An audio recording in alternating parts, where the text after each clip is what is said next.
Hello बच्चों, कैसे हैं आप बच्चों। आज हम पढ़ेंगे क्लास 10th हिंदी कृतिका के अंतर्गत पहला पाठ माता का अंचल। हम आपको बताएंगे बच्चों इस पाठ का सारांश और साथ ही साथ पाठ से संबंधित प्रश्नों के उत्तर भी। तो चलिए आप भी हो जाएं तैयार और पढ़ें हमारे साथ माता का अंचल। तो बच्चों आप देख रहे हैं यहाँ पर यह है माता का अंचल पाठ का सारांश। आप भी साथ साथ पढ़ें। माता का अंचल पाठ शिव पूजन सहाय द्वारा लिखा गया है, जिसमें लेखक ने माँ के साथ एक अद्भुत लगाव को दर्शाया है। इस पाठ में ग्राम संस्कृति का चित्रण किया गया है। कथाकार का नाम तारकेश्वर था। पिता अपने साथ ही उसे सुलाते, सुबह उठाते और नहलाते थे। वे पूजा के समय उसे अपने पास बिठाकर शंकर जी जैसा तिलक लगाते, जो लेखक को खुशी देता था। पूजा के बाद पिताजी उसे कंधे पर बिठाकर गंगा में मछलियों को दाना खिलाने के लिए ले जाते थे और राम नाम लिखी पर्चियों में लिपटी आटे की गोलियां गंगा में डालकर लौटते हुए उसे रास्ते में पड़ने वाले पेड़ों की डालों पर झुलाते। घर आकर बाबूजी उन्हें चौके पर बिठाकर अपने हाथों से खाना खिलाया करते थे। मना करने पर उनकी माँ बड़े प्यार से तोता, मैना, कबूतर, हंस, मोर आदि के बनावटी नाम से टुकड़े बनाकर उन्हें खिलाती थी। खाना खाकर बाहर जाते हुए माँ उसे झपट कर पकड़ लेती थी और रोते रहने के बाद भी बालों में तेल डाल कंघी कर देती। कुर्ता टोपी पहनाकर चोटी गूंदकर फूलदार लट्टू लगा देती थी। लेखक रोते रोते बाबूजी की गोद में बाहर आते ही वे बालकों के झुंड के साथ मौज मस्ती में डूब जाते थे। वे चबूतरे पर बैठकर तमाशे और नाटक किया करते थे। मिठाइयों की दुकान लगाया करते थे। घरौंदे के खेल में खाने वालों की पंक्ति में आखिर में चुपके से बैठ जाने पर जब लोगों को खाने से पहले ही उठा दिया जाता तो वे पूछते कि भोजन फिर कब मिलेगा। किसी दूल्हे के आगे चलती पालकी देखते ही जोर जोर से चिल्लाने लगते। एक बार रास्ते में आते हुए लड़कों की टोली ने मूसन तिवारी को बुढ़वा बेईमान कहकर चिढ़ा दिया। मूसन तिवारी ने उनको खूब खदेड़ा। जब वे लोग भाग गए तो मूसन तिवारी पाठशाला पहुंच गए। अध्यापक ने लेखक की खूब पिटाई की। यह सुनकर पिताजी पाठशाला दौड़े आए। अध्यापक से विनती कर पिताजी उन्हें घर ले आए। फिर वे रोना धोना भूलकर अपनी मित्र मंडली के साथ हो गए। मित्र मंडली के साथ मिलकर लेखक खेतों में चिड़ियों को पकड़ने की कोशिश करने लगे।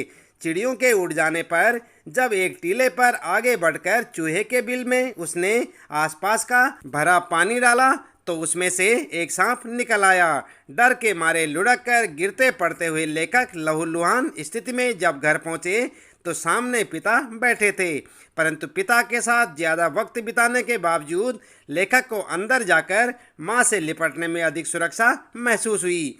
माँ ने घबराते हुए आंचल से उसकी धूल साफ की और हल्दी लगाई। ठीक है बच्चों, तो ये था यहाँ पर माता का अंचल पाठ का सारांश, जो कि हमने आपको यहाँ पर पढ़कर सुनाया। उम्मीद है कि आपको अच्छे से समझ आया होगा। आप चाहें तो इसे अपनी नोटबुक में नोट भी कर सकते हैं। आइए इसके बाद देख लेते हैं इस पाठ से संबंधित प्रश्नों के उत्तर अभ्यास प्रश्न उत्तर में। आप देख रहे हैं यहाँ पर सबसे पहला प्रश्न आपका, प्रस्तुत पाठ के आधार पर यह कहा जा सकता है कि बच्चे का अपने पिता से अधिक जुड़ाव था, फिर भी विपदा के समय वह पिता के पास न जाकर माँ की शरण लेता है। आपकी समझ से इसकी क्या वजह हो सकती है? तो जानते हैं आप क्या वजह हो सकती है? आपने पाठ में पढ़ा होगा। चलिए उत्तर में देख लेते हैं। उत्तर लिखेंगे, बच्चे को हृदय स्पर्शी स्नेह की पहचान होती है। बच्चे को विपदा के समय अत्यधिक ममता और स्नेह की आवश्यकता थी। भोलानाथ का अपने पिता से अपार स्नेह था, पर जब उस पर विपदा आई तो उसे जो शांति व प्रेम की छाया अपनी माँ की गोद में जाकर मिली वह शायद उसे पिता से प्राप्त नहीं हो पाती। माँ के आंचल में बच्चा स्वयं को सुरक्षित महसूस करता है। ठीक है, इस प्रकार से आप लिख सकते हैं अपने पहले प्रश्न का उत्तर। इसके बाद यहाँ पर देख लेते हैं दूसरा प्रश्न आपके लिए। आपके विचार से भोलानाथ अपने साथियों को देखकर सिसकना क्यों भूल जाता है? तो जानते हैं आप क्यों भूल जाता है? चलिए उत्तर में देख लेते हैं। उत्तर लिखेंगे, भोलानाथ भी बच्चों की स्वाभाविक आदत के अनुसार अपनी उम्र के बच्चों के साथ खेलने में रुचि लेता है। उसे अपनी मित्र मंडली के साथ तरह तरह की क्रीड़ा करना अच्छा लगता है।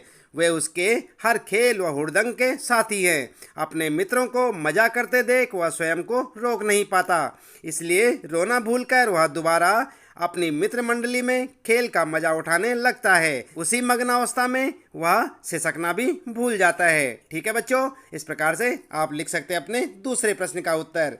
फिर है आपका तीसरा प्रश्न। आपने देखा होगा कि भोलानाथ और उसके साथी जब तब खेलते खाते समय किसी न किसी प्रकार की तुकबंदी करते हैं। आपको यदि अपने खेलों आदि से जुड़ी तुकबंदी याद हो तो लिखिए। तो आपको याद है कुछ ऐसी तुकबंदियाँ जो आपने भी की होंगी? नहीं? चलिए कोई बात नहीं, यहाँ उत्तर में से देख लेते हैं किस प्रकार से आप लिख सकते हैं। उत्तर लिखेंगे, मुझे भी अपने बचपन के कुछ खेल और एक आध तुकबंदियाँ याद हैं। नंबर 1 लिख सकते हैं आप, अटकन बटकन दही चटाके बनफूल बंगाले। ठीक है। और दूसरी तुकबंदी लिख सकते हैं, अक्कड़ बक्कड़ बम्बे बौ 80-90 पूरे 100। ठीक है बच्चों, आपने भी ये तुकबंदी कभी ना कभी अवश्य की होगी। आइए इसके बाद चौथा प्रश्न है आपका।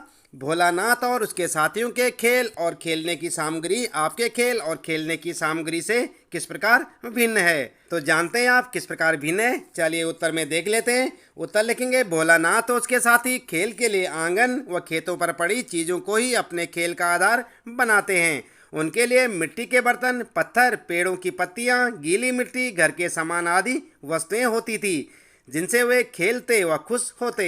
आज जमाना बदल चुका है। आज माता पिता अपने बच्चों का बहुत ध्यान रखते हैं। वे बच्चों को बेफिक्र अनुमति नहीं देते। हमारे खेलने के लिए आज क्रिकेट का सामान, भिन्न भिन्न तरह के वीडियो गेम व कंप्यूटर गेम आदि बहुत सी चीज़ें हैं जो इनकी तुलना में बहुत अलग हैं। भोलानाथ जैसे बच्चों की वस्तुएं सुलभता से व बिना मूल्य खर्च किए ही प्राप्त हो जाती हैं, परंतु आज खेल सामग्री स्वनिर्मित न होकर बाजार से खरीदनी पड़ती है। आज के युग में खेलने की समय सीमा भी तय कर ली जाती है, अतः आज खेल में स्वच्छंदता नहीं होती है। ठीक है बच्चों, ऐसा ही होता है ना। चलिए अगला प्रश्न देख लेते हैं। यहाँ पर पांचवा प्रश्न है, पाठ में आए ऐसे प्रसंगों का वर्णन कीजिए जो आपके दिल को छू गए हों। और उत्तर में आप क्या लिख सकते हैं? उत्तर आप लिख सकते हैं, पाठ में ऐसे कई प्रसंग आए हैं जिन्होंने मेरे दिल को छू लिया। आपके दिल को भी छुआ होगा, तो आप भी लिख सकते हैं चाहे तो अपने हिसाब से। नंबर 1 लिखेंगे, रामायण पाठ कर रहे अपने पिता के पास बैठे हुए भोलानाथ का आईने में अपने आप को देखकर खुश होना, और जब उसके पिताजी उसे देखते हैं तो उसे लजाकर उसका आईना रख देने की अदा बड़ी प्यारी लगती है। ठीक है। दूसरा लिख सकते हैं आप, बच्चे का अपने पिता के साथ कुश्ती लड़ना, शिथिल होकर बच्चे के बल को बढ़ावा देना और पछाड़ खाकर गिर जाना, बच्चे का अपने पिता की मूंछ खींचना और पिता का इसमें प्रसन्न होना आदि बड़े ही आनंदमयी प्रसंग हैं। ठीक है बच्चों। अगला लिखेंगे, बच्चों द्वारा बारात का स्वांग रचते हुए समधी का बकरे पर सवार होना, दुल्हन को लिवा लाना व पिता द्वारा दुल्हन का घूंघट उठाने पर सब बच्चों का भाग जाना। बच्चों के खेल में एक और जहां समाज के प्रति उनका रुझान झलकता है तो दूसरी ओर उनकी नाटकीयता, स्वांग व उनका बचपना। ठीक है। अगला प्रसंग आप लिख सकते हैं, कहानी के अंत में भोलानाथ का माँ के आंचल में छिपना, सिसकना, माँ की चिंता, हल्दी लगाना और बाबूजी के बुलाने पर भी माँ की गोद न छोड़ना एक मर्मस्पर्शी दृश्य उपस्थित करता है, अनायास माँ की याद दिला देता है। ठीक है। तो ये अच्छे से प्रसंग यहाँ पर आप लिख सकते हैं। इसके बाद बच्चों अगला प्रश्न है यहाँ पर छठा प्रश्न, इस उपन्यास अंश में 30 के दशक की ग्राम्य संस्कृति का चित्रण है। आज की ग्रामीण संस्कृति में आपको किस तरह के परिवर्तन दिखाई देते हैं? तो क्या लिखेंगे उत्तर? उत्तर में आप लिख सकते हैं बच्चों, नंबर 1, गांव में हरे भरे खेतों के बीच वृक्षों के झुरमुट और ठंडी छांव से घिरा कच्ची मिट्टी एवं छान का घर हुआ करता था। आज ज्यादातर गाँव में पक्के मकान ही देखने को मिलते हैं। दूसरा लिख सकते हैं आप, पहले गाँव में भरे पूरे परिवार होते थे, आज एकल संस्कृति ने जन्म लिया है। अगला लिख सकते हैं आप तीसरा पॉइंट, अब गाँव में भी विज्ञान का प्रभाव बढ़ता जा रहा है, जैसे लालटेन के स्थान पर बिजली, बैल के स्थान पर ट्रैक्टर का प्रयोग, घरेलू खाद के स्थान पर बाजार में उपलब्ध कृत्रिम खाद का प्रयोग तथा विदेशी दवाइयों का प्रयोग किया जा रहा है। चौथा लिखेंगे, पहले की तुलना में अब किसानों यानी खेतिहर मजदूरों की संख्या घट रही है। अगला लिख सकते हैं पांचवा, पहले गांव में लोग बहुत ही सीधा साधा जीवन व्यतीत करते थे, आज बनावटीपन देखने को मिलता है। ठीक है। इस प्रकार से आप अपना उत्तर लिख सकते हैं। अगला प्रश्न है बच्चों 7वां। पाठ पढ़ते पढ़ते आपको भी अपने माता पिता का लाड प्यार याद आ रहा होगा। अपने इन भावनाओं को डायरी में अंकित कीजिए। तो कैसे करेंगे आप, क्या लिखेंगे आप? उत्तर में आप लिख सकते हैं, मुझे भी मेरे बचपन की एक घटना याद आ रही है जो नीचे वर्णित है। और चाहे तो आप अपने हिसाब से भी लिख सकते हैं, चाहे ऐसे भी लिख सकते हैं। मैं आंगन में खेल रहा था। कुछ बच्चे पत्थर फेंककर पेड़ पर फंसी पतंग निकालने का प्रयास कर रहे थे। अचानक एक पत्थर मेरी आंख पर लगा। मैं जोरों से रोने लगा। मुझे पीड़ा से रोता हुआ देखकर माँ भी रोने लगी। फिर माँ और पिताजी मुझे डॉक्टर के पास ले गए। डॉक्टर ने जब कहा डरने की बात नहीं है, तब दोनों की जान में जान आई। ठीक है बच्चों, आप चाहें तो ऐसे लिखें और चाहे अपने हिसाब से लिख सकते हैं। अगला प्रश्न है यहाँ पर 8वां।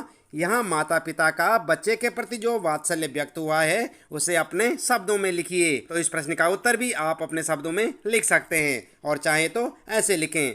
उत्तर में लिख सकते हैं, माता का अंचल में माता पिता के वात्सल्य का बहुत सरस और मनमोहक वर्णन हुआ है। इसमें लेखक ने अपने शैशव काल का वर्णन किया है। भोलानाथ के पिता के दिन का आरंभ ही भोलानाथ के साथ शुरू होता है। उसे नहलाकर पूजा पाठ कराना, उसको अपने साथ घुमाने ले जाना, उसके साथ खेलना व उसकी बाल सुलभ क्रीड़ा से प्रसन्न होना आदि उनके स्नेह व प्रेम को व्यक्त करता है। भोलानाथ की माता वात्सल्य और ममत्व से भरी हुई है। भोलानाथ को भोजन कराने के लिए उनका भिन्न भिन्न तरह से स्वांग रचना एक स्नेही माता की ओर संकेत करता है, जो अपने पुत्र के भोजन को लेकर चिंतित है। दूसरी ओर उसको लहूलुहान व भय से कांपता देखकर माँ स्वयं भी रोने व चिल्लाने लगती है। अपने पुत्र की ऐसी दशा देखकर माँ का हृदय भी दुखी हो जाता है। माँ का ममतामयी मन इतना भावुक है कि वह बच्चे को डर के मारे कांपता देखकर रोने लगती है। उसकी ममता पाठक को बहुत प्रभावित करती है। ठीक है बच्चों,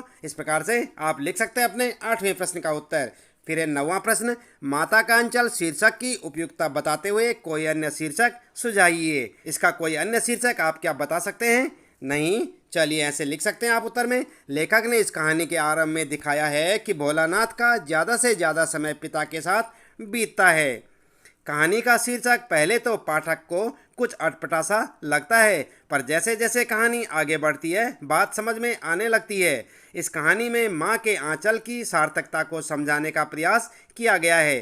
भोलानाथ को माता व पिता दोनों से बहुत प्रेम मिला है। उसका दिन पिता की छत्रछाया में ही शुरू होता है। पिता उसकी हर क्रीड़ा में सदैव साथ रहते हैं, विपदा होने पर उसकी रक्षा करते हैं। परंतु जब वह सांप से डरकर माता की गोद में आता है और माता की जो प्रतिक्रिया होती है वैसी प्रतिक्रिया या उतनी तड़प एक पिता में नहीं हो सकती।